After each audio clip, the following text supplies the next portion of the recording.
Bom dia, graça e paz do Senhor. É muito bom poder voltar à Igreja Congregacional de Alcântara, onde preguei alguns meses atrás, no início do ano. Fui tão bem acolhido pelos irmãos. Que privilégio podemos estar aqui. Viemos do Nordeste com uma expectativa muito grande de que Deus irá fazer algo muito especial em nosso meio. E Deus pode fazer não apenas algo bom, mas também algo poderosamente novo para a sua glória. Nós cremos nisso. Eu sou Leandro, sou missionário, sou casado com a Adriele, moro lá em Natal, trabalho em uma comunidade sobre a qual vou falar para vocês nesse primeiro momento, chamada Felipe Camarão, e a partir de lá tenho tido o privilégio de liderar a Missão Aleph, uma organização missionária que existe para mobilizar, equipar e apoiar, conectar pastores e líderes para a promoção de projetos de transformação a partir da igreja local. Nós acreditamos no papel da igreja local, acreditamos que a igreja local é a agência de Deus para a transformação da sua comunidade, da sua cidade. E quando igrejas locais se unem, centradas no Evangelho, engajadas na missão integral de Deus, Deus pode usá-las para promover uma transformação nas realidades sociais, econômicas, espirituais e culturais da sua comunidade. Nós acreditamos nisso, nós cremos nisso. E tenho a alegria de estar essa manhã aqui com outros 5 irmãos que têm dado o privilégio de caminhar conosco na Missão Aleph e atuam em diferentes ministérios, igrejas locais, organizações. Juntos, nós trabalhamos no livro Igreja em Movimento, Comunidades em Transformação. Alguns aí já têm, não é? É o livro base dessa conferência. Também alguns vão ter acesso ao livro Revitalizando a Igreja e a Sua Liderança, que é um lançamento, um novo livro lançado esse ano, também com um novo conteúdo. Eu quero então apresentar muito rapidamente o pastor Marcos Mendes, pastor da Igreja Assembleia de Deus Paz e Vida, em Natal, primeiro secretário da Missão Aleph, atuante em uma região bem desafiadora da cidade de Natal, que é a Zona Norte. Pastor Valtencio Oliveira, pastor da segunda Igreja Batista de Parnamirim, outra cidade do Rio Grande do Norte, também escritor e com um ministério bem relevante com pastores e igrejas locais. Pastor Renildo Diniz, é o pastor da Igreja Batista Esperança, em Natal. E também tem o Instituto Viva Esperança, sobre o qual ele vai falar melhor para vocês. O pastor José Marcos, que é o pastor da Igreja Batista de Coqueiral, em Recife, presidente do Instituto Solidário. A Igreja de Coqueiral atua hoje com 1.200 crianças, não é, Zé? Através do Instituto, em projetos de desenvolvimento e transformação, que eles chamam de projetos longitudinais, que alcançam a crianças que chegam lá. Recentemente eu visitei a igreja explicando para alguns alunos meus da Jocum, dizendo: essa igreja aqui as crianças chegam ainda no ventre da mãe e elas só saem com 18 anos de idade. E aí depois eu fiquei pensando, que gravidez demorada, né? 18 anos, mas é porque há projetos com bebês. Nós vimos recentemente alguns bebês lá, e até adolescentes e jovens. E recentemente escutei de um dos líderes que atuam com o pastor Zé, e quando as crianças vão chegando na adolescência, muitos deles encontram o Senhor Jesus em suas vidas, recebem a Cristo como Senhor de suas vidas, são discipuladas. E por fim, normalmente as mulheres a gente coloca primeiro, mas essa é tão especial que eu deixei de falar dela por último. A pastora Siméia Meldon, que é integrante da Visão Mundial Brasil, coordena o Ministério Mulheres de Visão aqui no Brasil, e também é plantadora da Igreja Anglicana a Água Viva, não é isso, pastor? No Lixão de Olinda. E tem um ministério extraordinário naquela região, e Deus usou o seu ministério com seu esposo para transformar aquele lixão. E ela vai compartilhar conosco essa história. Estamos aqui esse dia todo com muita expectativa, porque precisamos do Senhor Jesus. Cremos que o Senhor Jesus pode fazer algo especial em nós nesse tempo, para fazer algo precioso também através de nós. Amém? Então eu quero convidar você a orar comigo nesse momento. Talvez você não queira fazer isso sozinho, você pode orar com outro irmão ou outra irmã, aí ficar em pé, vamos orar. Ok, essa manhã nós vamos começar falando sobre igrejas saudáveis, trabalhando juntas na missão de Deus. A história da missão Aleph tem início com esse encontro que aconteceu em Natal, no ano de 2003. E esse encontro ocorreu em uma das favelas da cidade de Natal. Eu venho de uma região bem menor, por exemplo, é menor do que São Gonçalo. Natal tem 1 milhão de habitantes. São Gonçalo cabe uma Natal e meia, tem 1,5 milhão de habitantes. Uma cidade então bem menor, possivelmente bem menos complexa do que o Rio de Janeiro. Mas a cidade de Natal tem 74 favelas.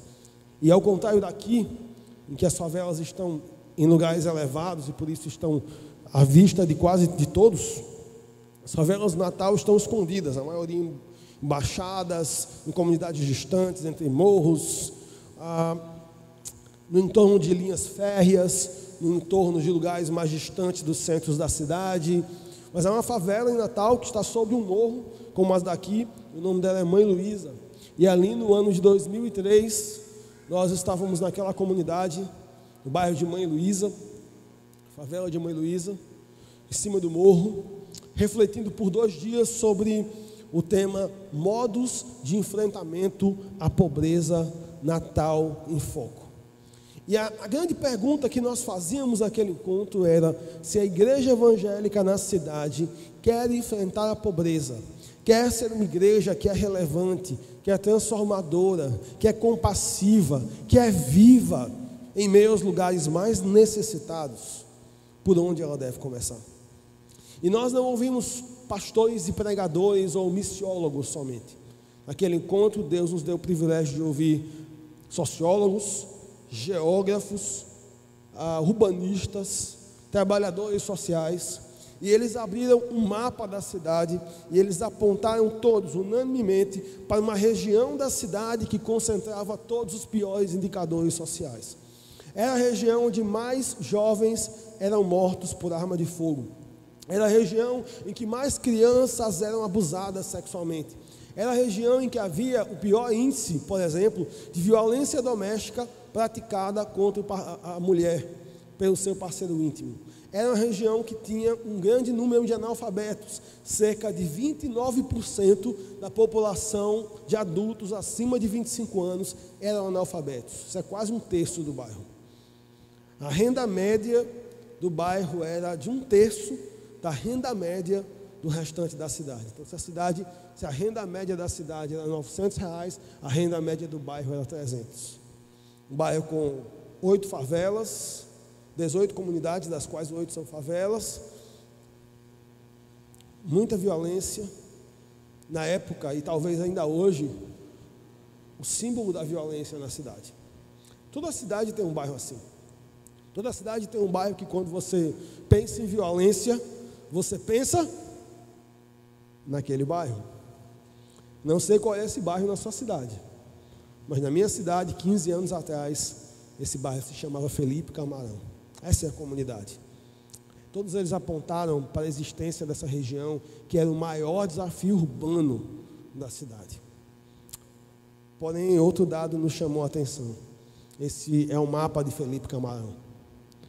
Cada pontinho vermelho desses aqui é uma igreja evangélica. Está vendo?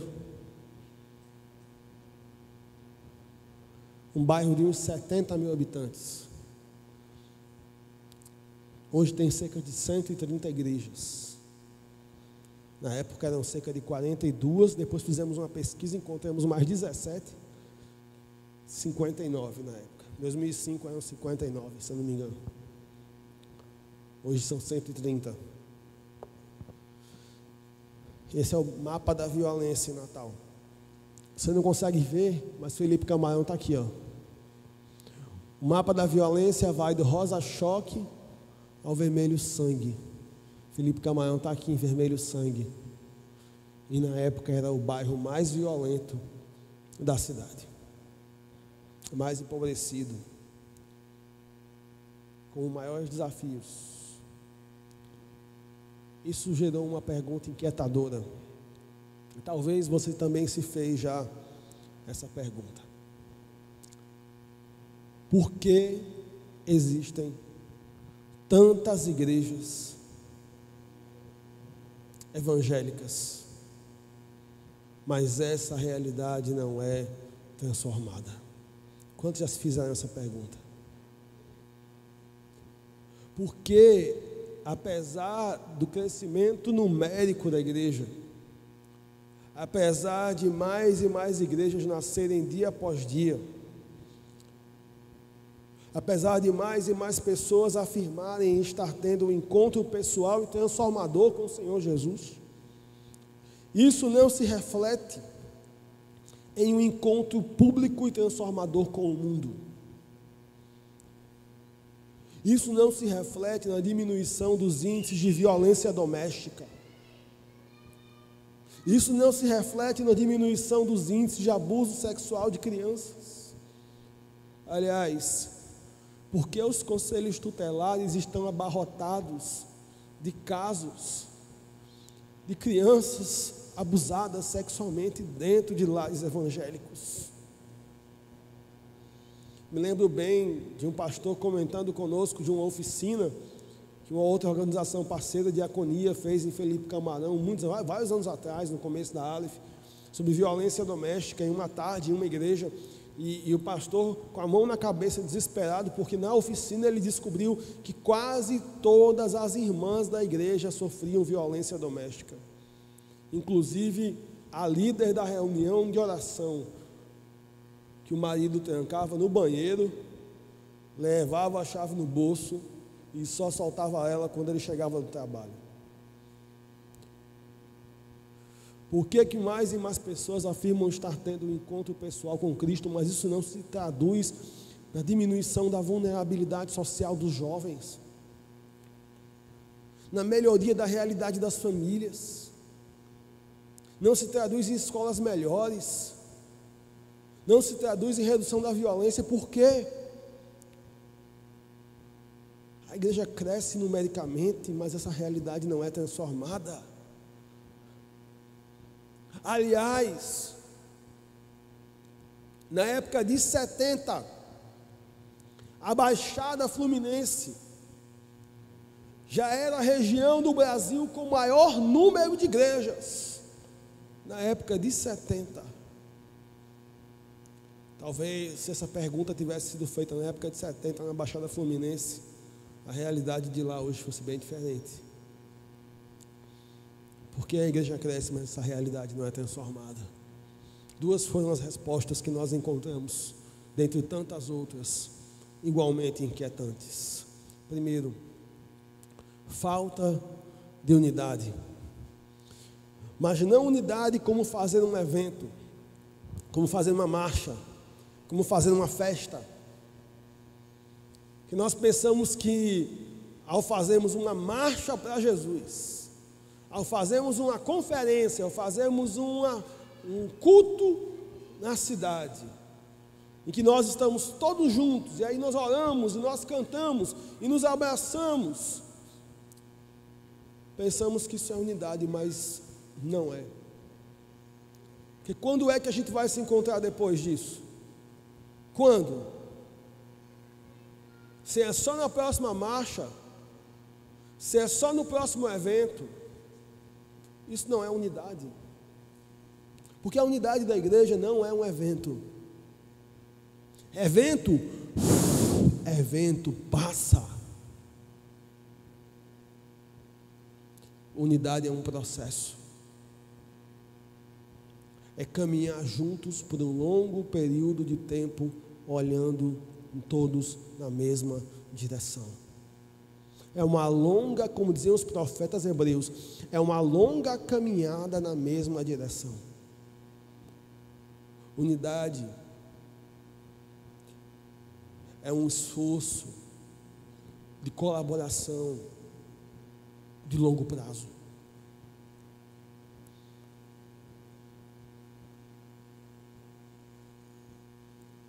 Quando Deus olha para São Gonçalo, para Angra dos Reis, para Felipe Camarão ou para Coqueiral, quantas igrejas Deus vê?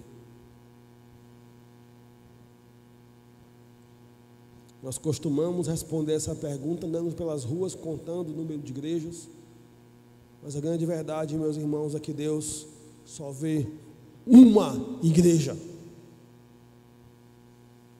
E essa igreja tem uma só missão: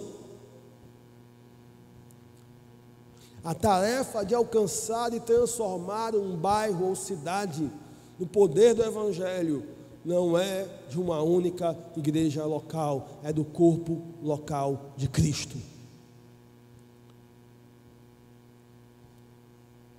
Segunda razão para que hajam dezenas e dezenas de igrejas em um único bairro ou cidade ou favela, e essa realidade não seja transformada: visão missionária muito limitada, visão missionária muito estreita,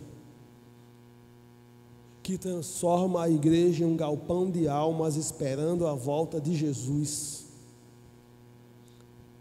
e que esquece o quão radical foi a encarnação do Senhor Jesus Cristo, que quando estava aqui, foi por todas as partes, fazendo o bem,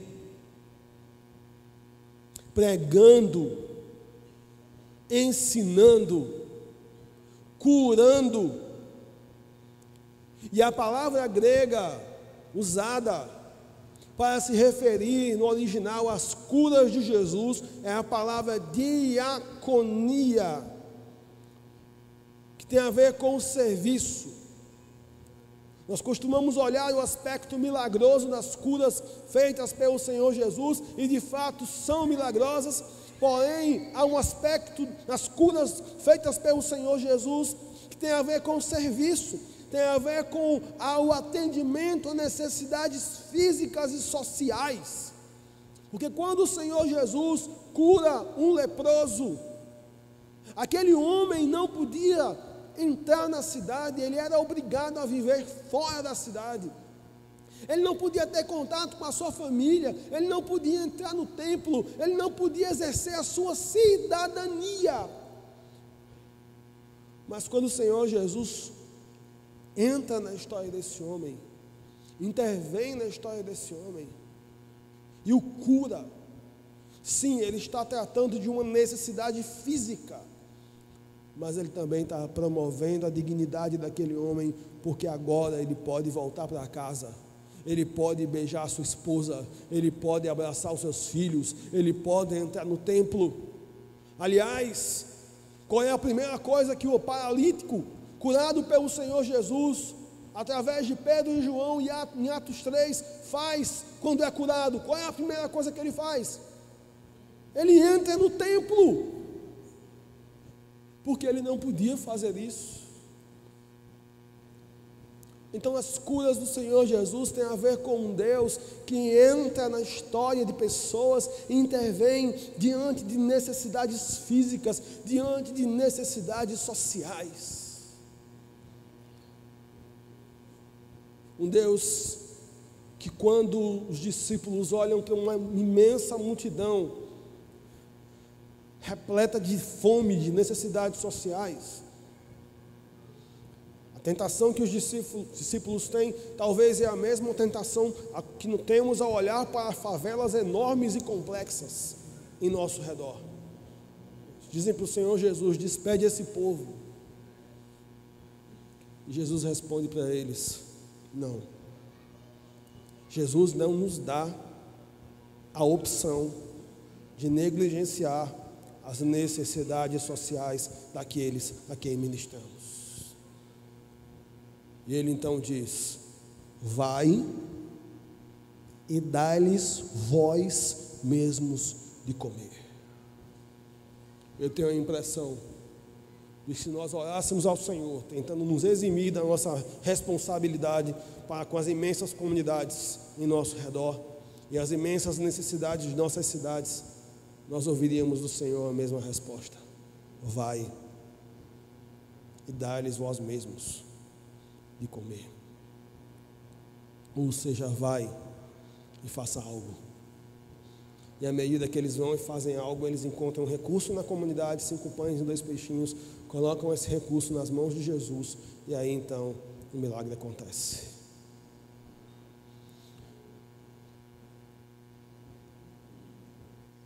Uma visão muito estreita da missão nos leva a enxergar o campo missionário sempre como algum outro lugar. E nos leva a enxergar o missionário sempre como alguém que vai para esse outro lugar, esquecendo-nos que todos aqueles que permanecem aqui também são missionários, e de que todo lugar é um campo missionário, e de que cada necessidade humana é uma oportunidade para a ação missionária. Por isso que Spurgeon, aquele grande pregador inglês, dizia que o crente ou é um missionário, ou então é um impostor.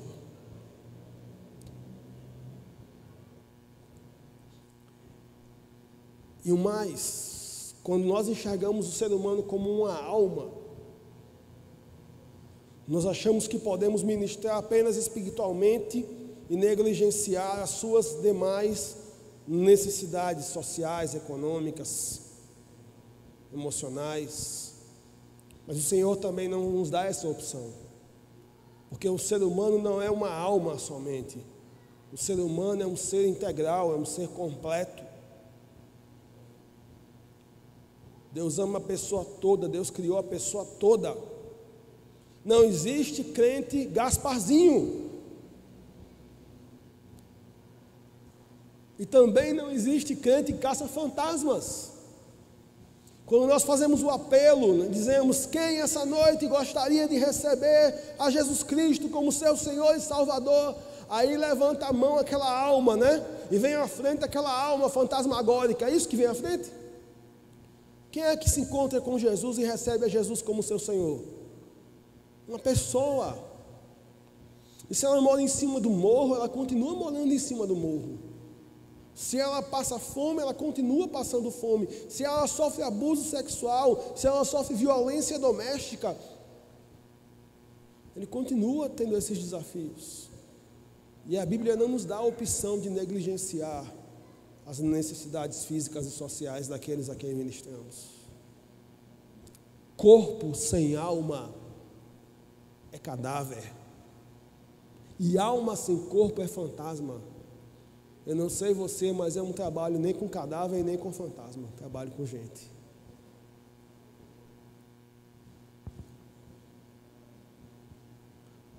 Por causa disso, nos tornamos um monte de parteiros e parteiras que colocamos filho no mundo, colocamos bebês no mundo, mas não temos quase nenhum pediatra para cuidar desses bebês.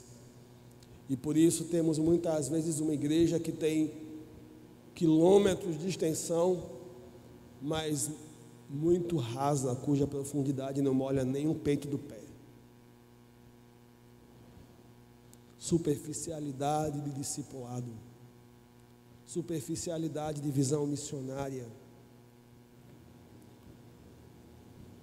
O que acontece quando você tem dezenas e dezenas, centenas até, de igrejas em uma cidade, de igrejas em uma comunidade, desconectadas umas das outras e desconectadas da missão de Deus? E desconectadas umas das outras porque muitas vezes nós nos enchemos em uma roda viva de eventos. É o congresso de jovens, congresso de senhoras, congresso de varões, de adolescentes, conferência disso, conferência daquilo, aniversário da igreja, aniversário do conjunto, aniversário dos novos convertidos. E eu conheço igrejas que fazem 3, 4 eventos por mês, 40 eventos por ano. É fácil fazer evento? E a gente sobrecarrega a nossa agenda de atividades internas para achar que a gente está ocupado, enquanto passamos de largo diante das necessidades da comunidade em que estamos e não temos sequer tempo para pensar em trabalhar juntos em prol da nossa região. Irmãos, você quer saber onde está o coração da sua igreja? Pega o calendário da sua igreja e olha onde é que vocês estão botando o tempo de vocês. Porque Jesus disse que aonde estiver o nosso tesouro, aí vai estar o nosso coração. Tempo é tesouro. Aliás, é um recurso tão precioso que depois que você usa, você não pode pedir reembolso. Tem como ir lá pedir reembolso de um dia que você gastou mal? Tem? Tem como pedir reembolso de um ano que você usou mal? Não tem. E ninguém sabe quanto tempo tem. Quem não sabe quanto tempo tem, tem muito pouco tempo. Tempo é um recurso escasso. Então, quer saber onde está o coração da sua igreja? Olha o calendário. Pois aonde estiver o seu calendário, aí estará o seu coração. Se o nosso calendário está totalmente centrado em nós, em atividades que nós fazemos há décadas, há anos, e nos acostumamos a isso, a nossos costumes, a nossa história, nossas tradições, nosso comodismo se tornaram mais importantes para nós do que a missão de Deus. Nós precisamos ser capazes de, como o Senhor Jesus, naquele dia em que reservou um tempo para descansar com seus discípulos, mas se deparou com uma multidão faminta, necessitada, como ovelhas que não têm pastor, ele mudou o seu calendário para servir aquela multidão. Nós precisamos ser capazes de mudar a nossa agenda para poder servir a missão de Deus. Quando você tem dezenas de igrejas desconectadas umas das outras, desconectadas da missão de Deus, o que acontece? O bairro se torna o bairro mais violento da cidade, mesmo tendo muitas igrejas. E nós somos confrontados com muitos textos bíblicos naqueles dias, mas esse foi um dos textos que mais nos desafiaram. Eu quero convidar você a ler esse texto comigo. Juízes, capítulo 19. Vamos ler juntos, em voz alta? Você pode ficar em pé para a gente ler juntos esse texto? Quero escutar a sua voz. E esse texto, eu tenho a impressão de que o autor do livro de Juízes queria que quando nós o lêssemos, nós sentíssemos nojo, porque é um texto que trata de um abuso sexual coletivo. Algo que infelizmente não tem sido tão incomum em algumas comunidades do Brasil. Vamos ler juntos. Porém, aqueles homens não quiseram ouvir. Então aquele homem pegou da sua concubina e lhe atirou para fora, e eles a conheceram e abusaram dela toda a noite, até pela manhã, e subindo a alva a deixaram. E ao romper da manhã, veio a mulher e caiu à porta da casa daquele homem, onde estava o seu senhor, e ficou ali até que se fez claro. E levantando-se seu senhor pela manhã, e abrindo as portas da casa, e saindo a seguir o seu caminho, eis que a mulher, sua concubina, jazia à porta da casa, com as mãos sobre o limiar. E ele lhe disse: levanta-te e vamos-nos. Porém ela não respondeu. Então, levantando-se o homem, a pôs sobre o jumento e foi para o seu lugar. Chegando, pois, à sua casa, tomou um cutelo e pegou na sua concubina e a despedaçou com seus ossos em 12 partes e enviou-as por todos os termos de Israel.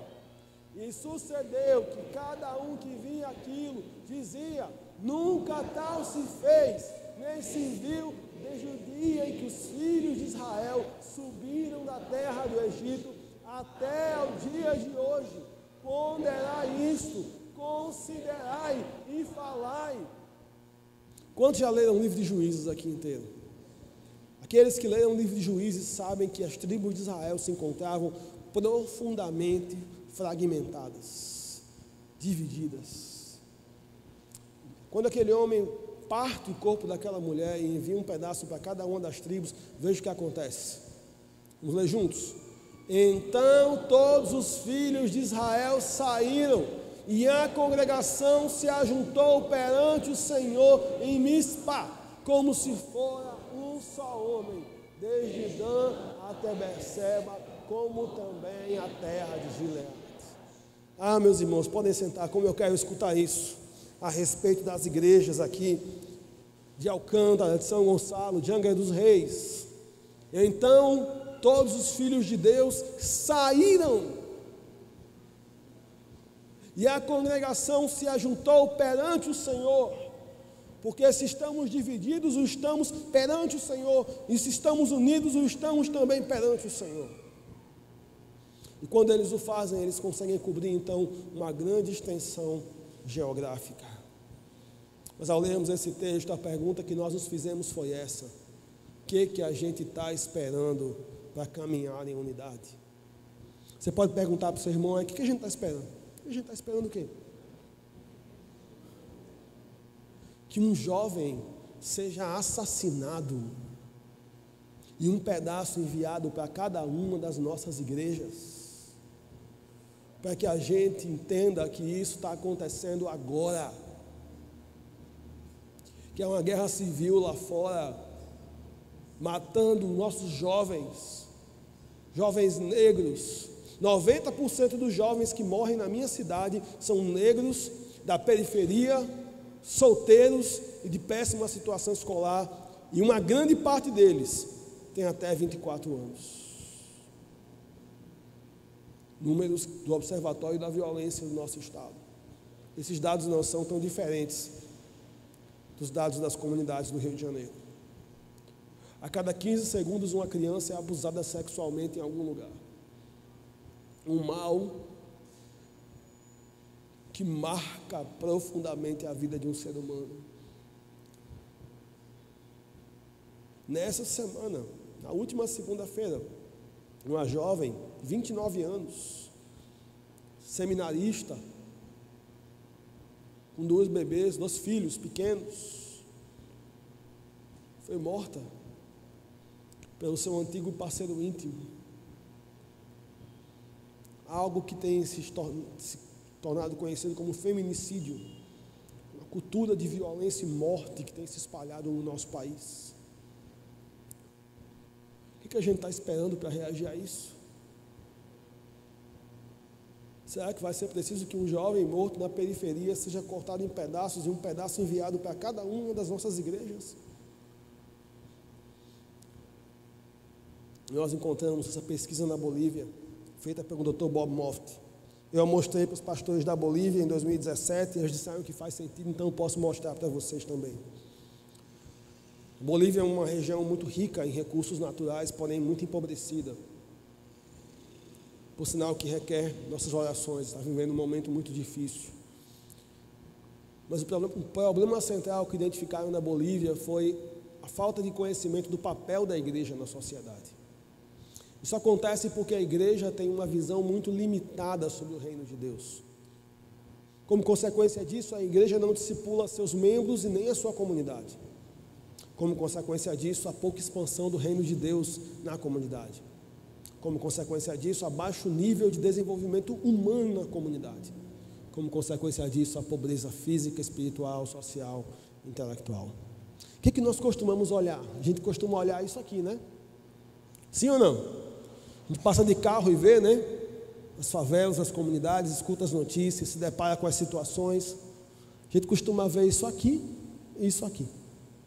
Mas a gente esquece que a raiz disso aqui é o nosso pouco impacto como igreja. O Senhor Jesus orou: rogai ao Senhor da seara que mande trabalhadores para a sua seara. Ele está mandando. 80% da igreja brasileira possivelmente está na periferia. Deus está mandando trabalhadores para os lugares mais escuros. Deus coloca uma igreja como essa em um lugar central da cidade, mas em torno desse bairro cercado de comunidades vulneráveis. Mas os trabalhadores precisam trabalhar. A igreja precisa amadurecer, porque uma igreja que amadurece não é uma igreja que dá trabalho. Uma igreja que amadurece é uma igreja que trabalha. Igreja que não trabalha é uma igreja que dá trabalho. Você precisa escolher, pastor, que tipo de igreja você quer ter. Você quer ter uma igreja que dá trabalho, que por isso lhe dá a sensação de que você é importante, porque as pessoas estão sempre lhe procurando? Ou você quer ter uma igreja que trabalha? Porque de acordo com Efésios 4, e eu recomendo você a ler Efésios 4, de 1 a 16, de acordo com Efésios 4, se nós temos uma igreja menina, que não afeta a realidade das suas comunidades, o problema dessa igreja tem nome, tem CPF e tem endereço certo, é a sua liderança. A tarefa de equipar os santos para a obra do ministério foi confiada à liderança. Uma pesquisa com 20 igrejas, se você ler o meu capítulo no livro Revitalizando a Igreja e a Sua Liderança, você vai encontrar essa pesquisa com 20 igrejas no bairro de Felipe Camarão, um bairro muito parecido com qualquer outro bairro da periferia do Brasil.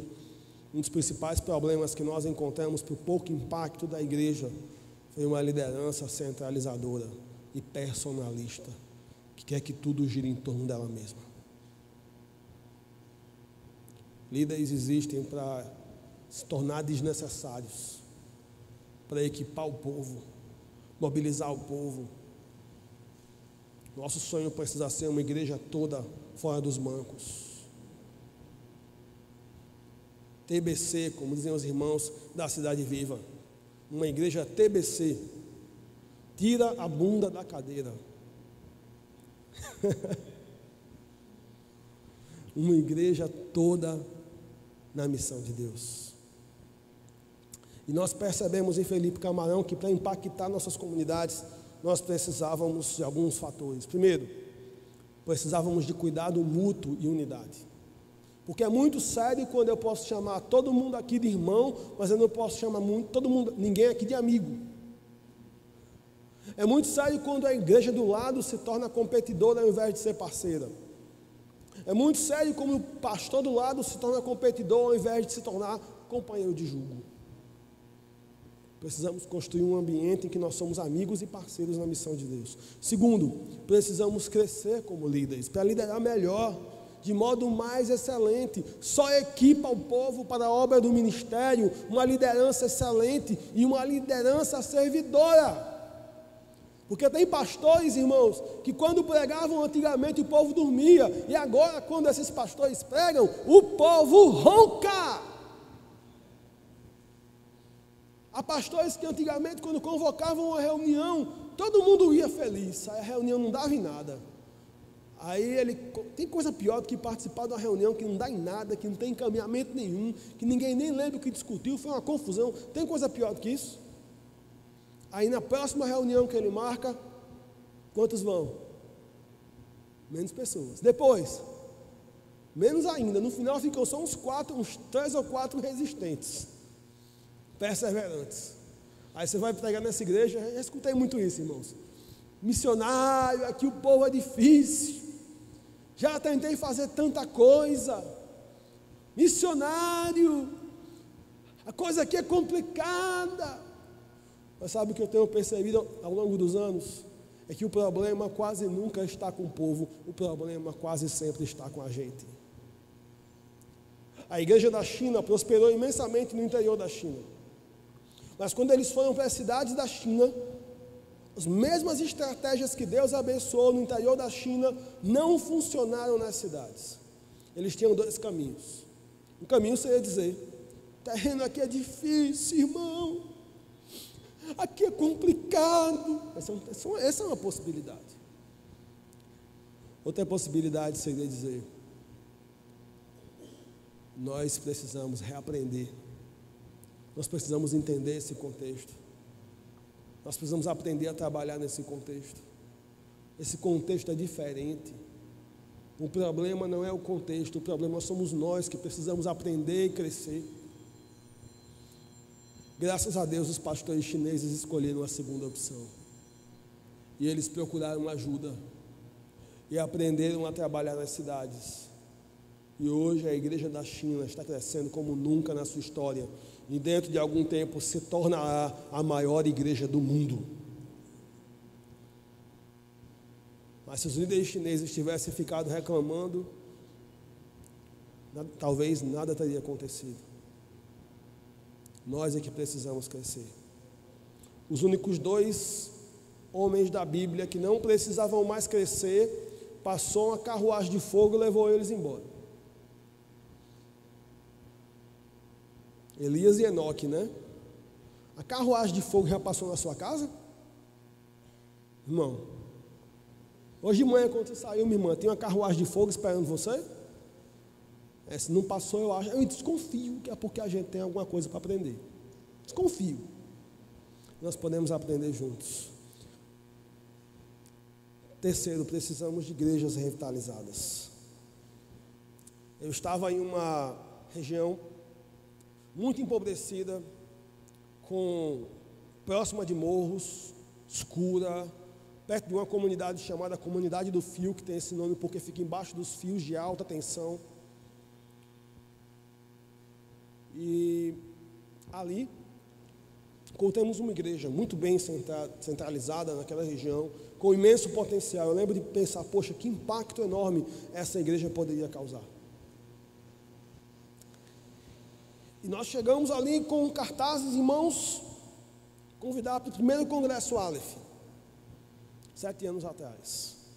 Quando nos aproximamos daquela igreja, o pastor saiu, e ele saiu com lágrimas nos olhos. Quando ele pegou o cartaz, os olhos dele ficaram todos marejados. A gente olhou para dentro da igreja, tinha 4 pessoas da igreja. Uma delas era o pastor. E ele disse, por que vocês não chegaram uma semana antes? Praticamente o que ele falou é, hoje é o culto fúnebre dessa igreja. Essa igreja está morrendo. E eu estou desistindo do ministério. Quando eu fui ouvir um pouco mais aquele irmão, eu percebi, aquele cara estava sozinho, desencorajado, enfrentando enormes problemas internos na igreja, tentando fazer ministério sozinho e sem apoio num dos piores lugares da cidade.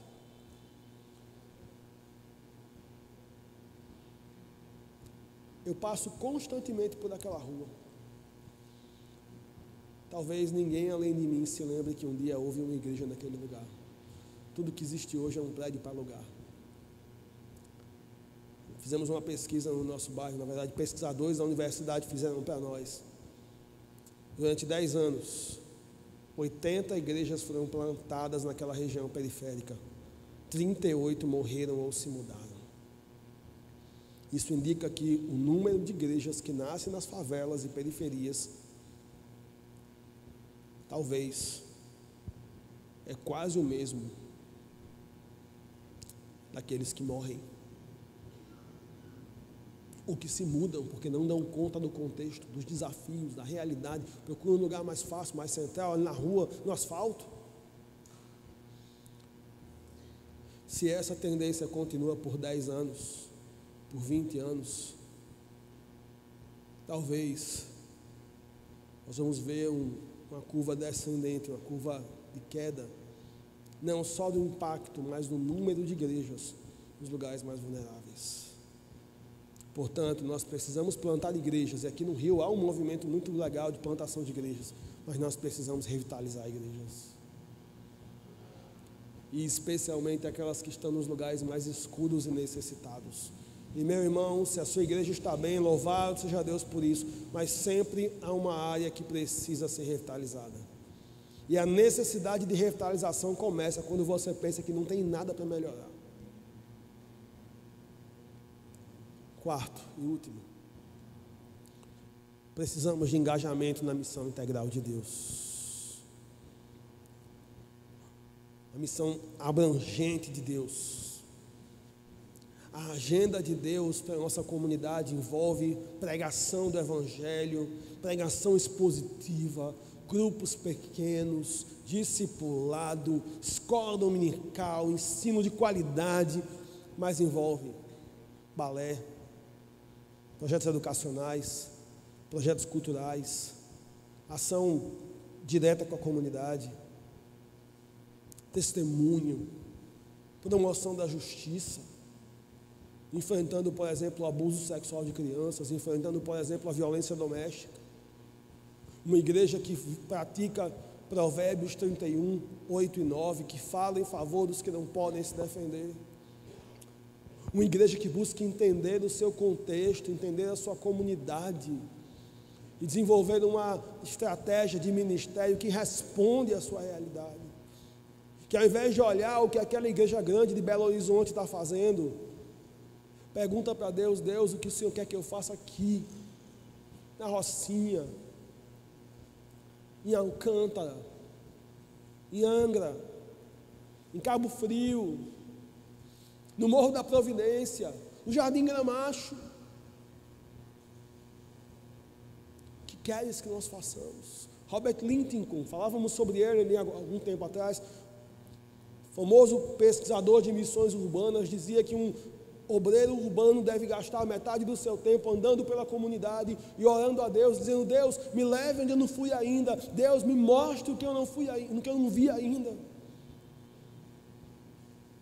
Uma igreja que desenvolve a sua agenda de trabalho para a sua comunidade.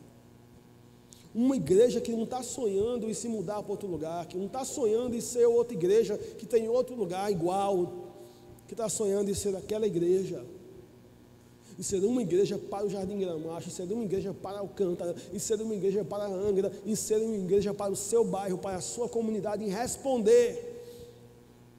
Uma igreja que imita Jesus, que anda pelas cidades e povoados, pregando o Evangelho, ensinando, curando, e a palavra para a cura é diaconia, serviço, intervenção nas necessidades físicas e sociais. Uma igreja que liberta, uma igreja que faz o bem. Oh, irmãos, como seria maravilhoso se as pessoas do nosso bairro pudessem dizer a respeito de nós como igreja a mesma coisa que Pedro disse a Cornélio a respeito do Senhor Jesus. Assim como Deus ungiu a Jesus de Nazaré com poder e com Espírito Santo, e ele foi por todas as partes fazendo o bem. Como seria maravilhoso se as pessoas pudessem dizer e olhar para nós e ver, e na verdade o que vai mostrar para as pessoas que nós somos cheios do Espírito Santo não é a qualidade dos nossos sermões, não é o tipo de roupa que a gente veste, não é o tipo de música que nós cantamos. O que vai mostrar para a cidade, para a comunidade que nós somos cheios do Espírito Santo é a nossa capacidade de fazer o bem, de servir, de amar, de se engajar, de desenvolver uma agenda que esteja alinhada com a agenda de Deus para o nosso bairro. Meus irmãos, é disso que se trata um movimento. O movimento acontece quando várias igrejas locais se unem nesse esforço. E ele depende do nosso trabalho. Um movimento é como uma lavoura. Uma lavoura depende do trabalho e da diligência do seu agricultor. Quem já plantou aqui sabe disso. Tem que arar a terra, jogar as sementes, cuidar bem da terra. Mas uma lavoura também depende do clima. Tem que chover, tem que fazer sol. E da terra, da qualidade da terra. Tim Keller, abordando essa parábola da lavoura, ele compara um movimento com uma lavoura. E ele diz que o trabalho nosso, à noite vamos falar sobre redes de pastores, redes de igrejas. O nosso trabalho em formar redes de ação, de trabalho autossustentável, em visionar a igreja, em conhecer nosso bairro, em desenvolver projetos e ações transformadoras. É o trabalho do agricultor, o trabalho do lavrador. O segundo conjunto de fatores depende de Deus. Só Deus consegue abrir o coração das pessoas soberanamente à palavra, conforme Ele quer a semente, conforme Ele assim desejar. E só Deus pode abrir o clima de uma cidade, o clima de uma comunidade. Tim Keller compara o clima à cultura. Deus pode abrir a cultura de um bairro, Deus pode abrir a cultura de uma comunidade, Deus pode abrir Jardim Gramacho, Deus pode abrir Alcântara, Deus pode abrir Nova Iguaçu, Deus pode abrir Angra dos Reis, Deus pode abrir o nosso bairro, para que avancemos. A igreja de Coqueiral tem um projeto, ela quer impactar todas as esferas da sua comunidade nos próximos 20 anos, não é isso, pastor Zé? Deus pode abrir o nosso bairro. Eu estava no Jardim Gramacho ensinando isso, ano passado, e uma irmã se levantou e disse: meus irmãos, eu tenho trabalhado há anos nessa comunidade, e eu tenho percebido uma coisa: por todos os becos que nós entramos, os fuzis se abaixam, as cabeças se abaixam, e nós podemos entrar para servir, trabalhar, proclamar, nós podemos entrar. E ela disse: o clima está favorável. Não esqueci mais essa frase. Ela foi o tema da minha carta missionária daquele mês. O clima está favorável. E ela disse: pode ser que chegue o dia e o clima se torne desfavorável, e eles se voltem contra nós. E se eles se voltaram contra nós, ela se referia ao tráfico, se eles se voltarem contra nós, nós vamos ter que ir do mesmo jeito, mas nós vamos para morrer. Porém hoje, o clima está favorável. Meus irmãos, eu tenho andado do sertão do Nordeste até o sul e sudeste do país, e eu tenho percebido uma coisa por onde eu vou: o clima está favorável. O clima está favorável para um movimento do Evangelho, de igrejas vivas, encarnadas, transformadoras, atentas, corajosas. Que Deus nos ajude a trabalhar por esse movimento, que Ele possa fazer em nós aquilo que só Ele pode fazer, para a glória do seu próprio nome. Vamos orar? Pai, muito obrigado por essa conferência que inicia hoje, na verdade que acontece hoje, por tudo que o Senhor tem preparado para falar ao nosso coração. Rogamos que o Senhor nos desafie e nos ajude a sair daqui com algumas decisões muito claras daquilo que o Senhor quer fazer através de nosso ministério, de nossa vida e das igrejas locais nas quais servimos. Possamos ter aqui, Deus, clareza dos próximos passos que o Senhor está nos chamando para dar. Mas também, ó Deus, em nome de Jesus, rogamos que possamos sair daqui com perseverança, um coração cheio de perseverança, para continuar andando na direção que o Senhor está trazendo. É a nossa oração, dependente do Senhor, em nome de Jesus.